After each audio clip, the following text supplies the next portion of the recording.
Money skills before high school. What if the most important subject your child needs isn't taught in school? Before teenagers enter high school, they learn math, science, history, and language. These subjects are important, but there is another life skill that can shape their future just as much: understanding money. Many adults struggle with debt, overspending, and poor financial decisions, not because they aren't intelligent, but because no one ever taught them how money really works. The good news is that financial education doesn't have to wait until adulthood. In fact, some of the most valuable money lessons should be taught before a child enters high school. Let's explore the essential money skills every child should learn before taking that next big step in life. The first lesson is understanding that money is earned, not simply received. Many children grow up thinking that money appears whenever parents take out a wallet or swipe a credit card. They don't see the long hours, hard work, and sacrifices behind every purchase. Help children connect money with effort.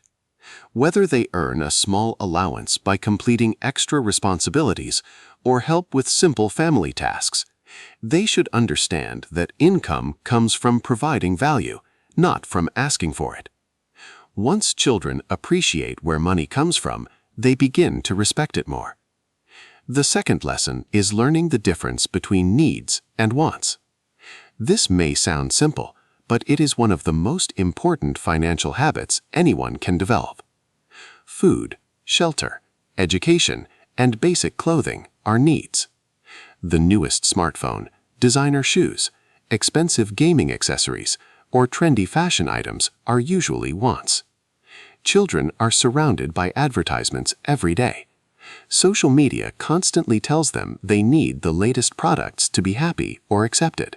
Parents should encourage children to pause before buying something and ask one simple question: do I really need this, or do I simply want it right now? That one question can prevent thousands of unnecessary purchases over a lifetime. The third lesson is learning how to save before spending. Many adults spend first and save whatever is left. Unfortunately, there is often nothing left. Teach children to reverse the habit.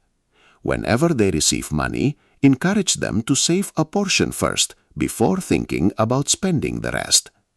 This simple habit builds discipline and teaches that saving is not something you do only when you have extra money. It is something you do first. The fourth lesson is patience. Today's world encourages instant gratification. With just a few clicks, almost anything can be delivered to your door within days or even hours. But financial success often belongs to people who can wait. If your child wants an expensive item, don't rush to buy it. Instead, help them create a savings goal. Watching their savings grow over weeks or months teaches patience, planning, and self-control. When they finally buy something using money they saved themselves, they value it much more.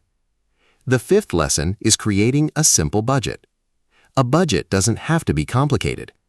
Even before high school, children can divide their money into simple categories. Some money goes toward saving. Some can be spent. Some can be shared by helping others or giving to charity. This teaches balance instead of impulse. They begin making decisions instead of reacting emotionally every time they receive money. The sixth lesson is avoiding impulse buying. Stores, websites, and advertisements are designed to encourage quick decisions. Children should understand that marketers work very hard to make products look exciting. One helpful rule is the 24-hour rule. If they want something that isn't necessary, encourage them to wait one day before buying it. Very often, the excitement disappears. Learning to pause before spending is one of the easiest ways to avoid wasting money. The seventh lesson is taking care of what they already own. Children who constantly replace broken or outdated items may never develop appreciation for their belongings. Teach them to clean, organize, repair, and protect the things they have. A child who respects their possessions is more likely to respect money as well. The 8th lesson is understanding that comparing yourself to others is expensive. As children grow older, they naturally compare themselves with classmates and friends. Someone always has newer shoes, a better bicycle, a more expensive phone, or the latest game console.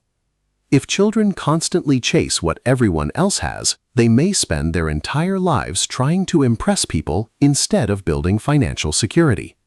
Help them understand that real confidence doesn't come from owning the newest things. It comes from making wise choices. The 9th lesson is setting financial goals. Saving becomes much easier when there is a purpose. Maybe your child wants a bicycle, a camera, a musical instrument, or money for a future school activity. Goals make saving meaningful. They also teach that good things often require planning and persistence. Finally, perhaps the most important lesson of all is gratitude. Grateful children don't stop dreaming. They simply learn to appreciate what they already have while working patiently toward what they want next.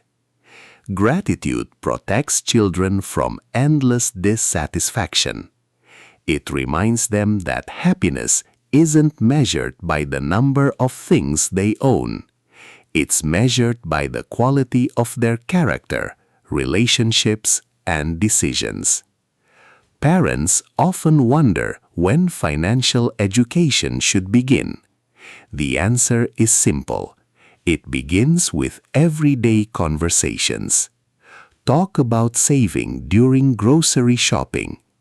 Discuss prices when making family purchases. Explain why you compare products before buying. Show children that money is a tool, not a source of happiness. These small lessons, repeated consistently, become habits that last a lifetime.